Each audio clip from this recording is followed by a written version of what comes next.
Hey everybody, welcome to Crackback Tuesday, number 104 on the Mana League. I'm John as always, and Amonkhet is fully released. We're all drafting it. It's on Magic Online. It's in the stores. So we're going to crack open this pack, see what's in it, and see what we would take. Pack one, pick one if this was a draft.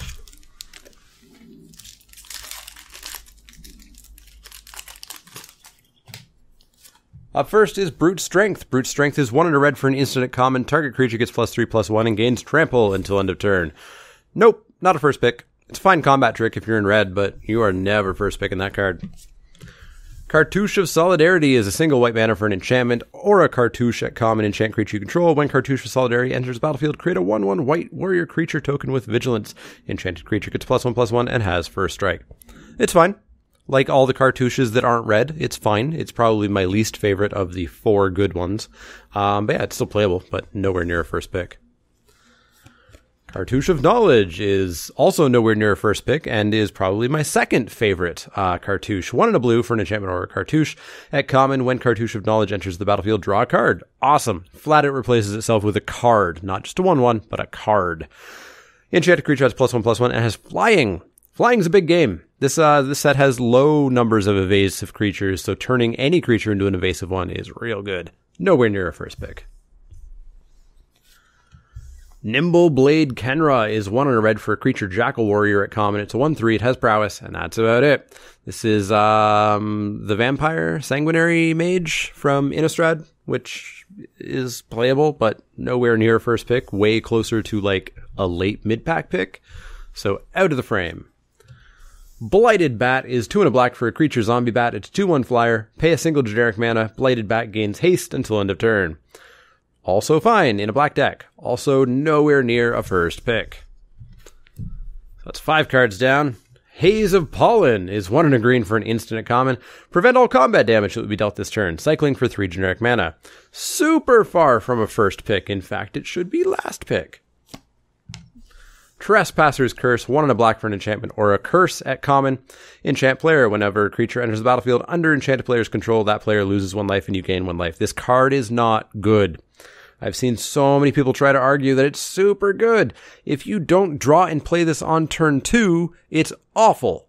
Because you're typically going to play or your opponent's going to play a couple of extra creatures. You know, if you draw this on turn 6, 7, 8, 9, 10, whatever.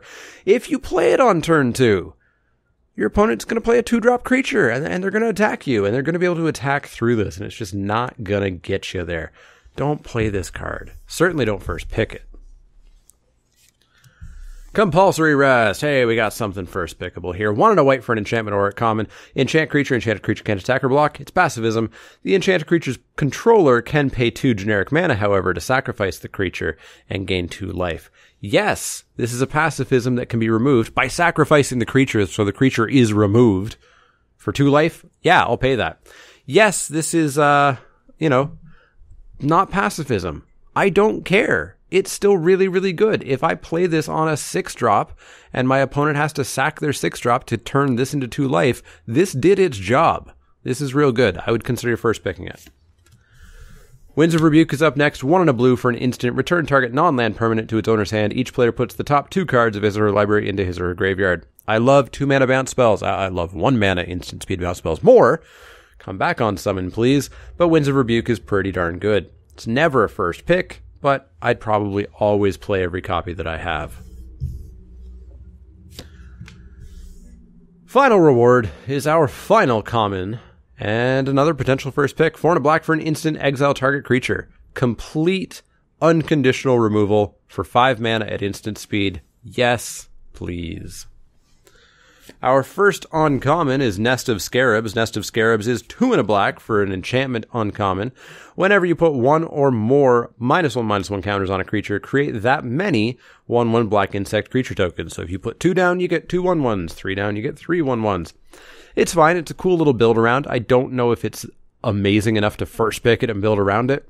If you're already in the black-green counters deck, I'd pick it up relatively highly, but I'm not going to first pick it to go down that route. Especially because I think it's going to be an overdrafted deck. Blood Rage Brawler is up next. It's 1 and a red for a creature Minotaur Warrior. It's a 4/3. When it enters the battlefield, discard a card, which is not a downside because you can discard something that you can recur. You can discard down because you're, red and trying to get down to 1 or fewer cards. There's so many reasons that you'd want to discard a card. Maybe it's just a land even. And you get a 4/3 on turn 2. This is significantly less good the later it comes down. Yes, on turn 2, it is an utter beating. It will demolish people. If it doesn't come down on turn 2, it gets less and less and less good.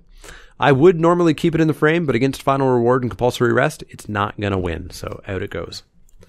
Our final uncommon is Honored Crop Captain. Honored Crop Captain is red-white for a creature human warrior. It's a 3/2. Whenever Honored Crop Captain attacks, other attacking creatures get +1/+0 until end of turn. If you're red-white, you're playing every single one of these you can get your hands on, but you are not picking this to jump into red-white. You're picking this when you get in there. Nowhere near a first pick. Our rare is near a first pick quality. Cut to Ribbons. Cut is 1 and a red for a sorcery. Cut deals 4 damage to target creature. Ribbons is X black for a sorcery. Aftermath. Each opponent loses X life. It is straight up removal. It's conditional, but it still kills a significant portion of things in this set. I believe it kills every single thing we saw in this pack, even if it had a cartouche on it. And Ribbons is just a fireball to the face. It can just end games. I think I'm just taking Cut out of this pack. It's not instant speed like Final Reward. It's not unconditional like Final Reward. It's technically 2 colors, so I'm going to want to end up into red-black. But it's just really, really, really powerful. So, I'm pretty happy taking Cut to Ribbons here as the first pick. Let me know what you would have taken out of this pack. Would you have taken Cut to Ribbons? Would you have taken Final Reward, Compulsory Rest? Do you really, really like Blood Rage Brawler? Let me know in the comments down below. As always, if you have any questions, comments, or suggestions, you can find me on Twitter at The Mana Leak. That's L-E-E-K, like the vegetable, not the card. You can also find me at twitch.tv/TheManaLeak, facebook.com/TheManaLeak, and patreon.com/TheManaLeak, where you can become a backer, help the channel keep running, work your way towards earning one of these playmats, etc. So check that out. As always, click that thumbs up icon if you like the content. Click subscribe if you want to see more. And as always, let me know if you have any questions, comments, or suggestions, or I'll see you all next time.